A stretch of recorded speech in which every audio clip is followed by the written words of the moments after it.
Hello everyone, good morning সবাইকে। আজকের আমার এই লুকটা দেখো তোমাদের কেমন লাগছে। তো আজকে আমার তারাপীঠে ফার্স্ট ডে। আগের ব্লগে তোমরা দেখেছো যে আমি কিন্তু তারাপীঠ পৌঁছে গেছি। আর তারাপীঠ পৌঁছে যাওয়ার একটা বিশেষ কারণ ছিল, তোমাদের এর আগেও ব্লগেও আমি বলেছি, একটা স্পেশাল কারণেই কিন্তু আমরা এই প্ল্যানটা করেছি। সেই কারণটা একটু বাদেই জানতে পারবে। তার আগে আমি সকলকে থ্যাংক ইউ বলে দিচ্ছি যারা আমার এই লুকটাতে আমাকে পছন্দ করেছো।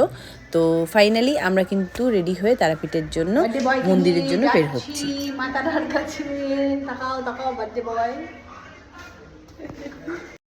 তো ফাইনালি আমি রিভিল করে দিলাম যে কেন আমরা তারাপীঠে গিয়েছিলাম। অ্যাকচুয়ালি সেদিন ছিল সরোজের বার্থডে।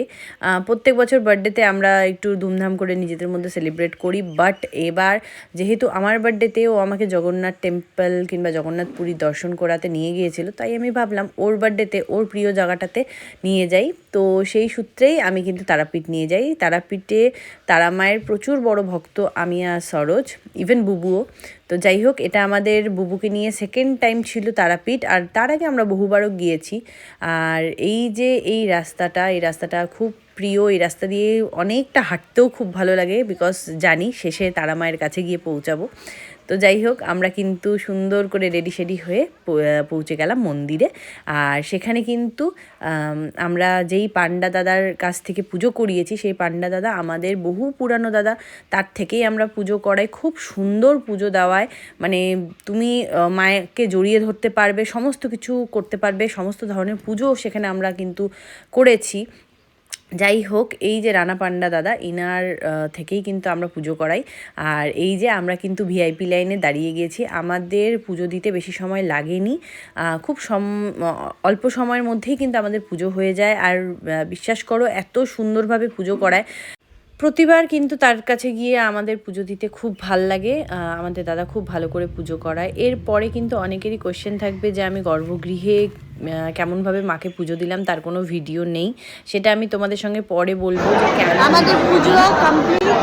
শর্ট টাইমে আমরা পুজো দিলাম না, আর বেশি টাইম লাগেনি, কত 15 মিনিট 15 মিনিটস ঢুকলাম, পূজা দিলাম আর বেরিয়ে গেলাম।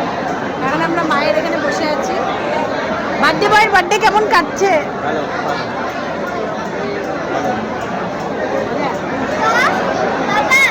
তো এখানে অনেকেই ভাববে যে আমি তারাপীঠে গর্ভগৃহের কোনো পুজোর ভিডিও কিংবা ব্লগ কেন দিই, মানে ভিডিও কেন দিইনি এই ব্লগে অন্যান্য কন্টেন্ট ক্রিয়েটারদের মতো। দেখো, একটা কথা ক্লিয়ার বলছি, আমি ওখানে পুজো দিতে গিয়েছিলাম। হ্যাঁ, সেই স্মৃতিগুলোকে আমি ক্যাপচার করে নিশ্চয়ই রাখবো কিংবা রেখেছি, যেটা আমি ফার্দার যতবার ইচ্ছা করবে আমার ইউটিউব চ্যানেল কিংবা আমি আমার পেজ থেকে, ফেসবুক পেজ থেকে আমি এই স্মৃতিগুলোকে রিমেম্বার করতে পারবো।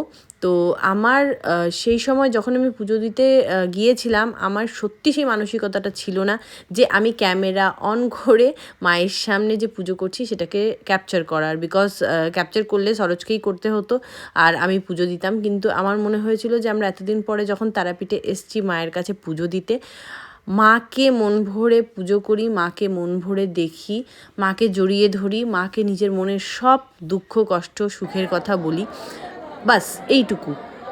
সুতরাং সেই মুহূর্তে এই মানসিকতা একদম ছিল না যে আমরা কোনো রকমের ব্লগ করি কিংবা কিছু করি। পরে সেই জিনিসটাকে আমিও মিস করছিলাম যে না, আমি একটু হয়তো ক্যাপচার করতেই পারতাম, কিন্তু সত্যিই সেই মানসিকতাটা একদমই ছিল না। জানি না তারাপীঠে তারা মায়ের কাছে আসলেই কেন আমি খুব ইমোশনাল হয়ে পড়ি। আর সরোজের বার্থডের দিন স্পেশালি যেহেতু আসতে পেরেছি, সেটা আর একটা ইমোশনাল মোমেন্ট ছিল আমার জন্য। বার্থডে বয় এত কিছু খাবে?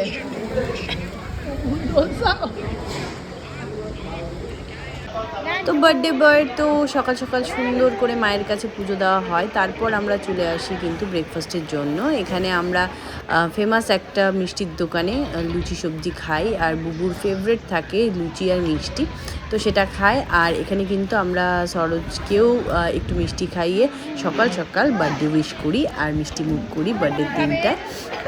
তো যাই হোক, ব্লগটা আমি এখানেই এন্ড করছি। এরপরে সারাদিন তারাপীঠে আমরা কী কী করলাম জানতে হলে ব্লগটা কন্টিনিউ দেখতে থেকো, নেক্সট ব্লগের জন্য অপেক্ষা করো। আর কথা না বলে আমি কিন্তু আমার ব্লগটা এখানেই এন্ড করছি। সকলে ভালো থাকো, সুস্থ থাকো, আর ওয়েট করো আমার নেক্সট ব্লগের জন্য। Bye bye.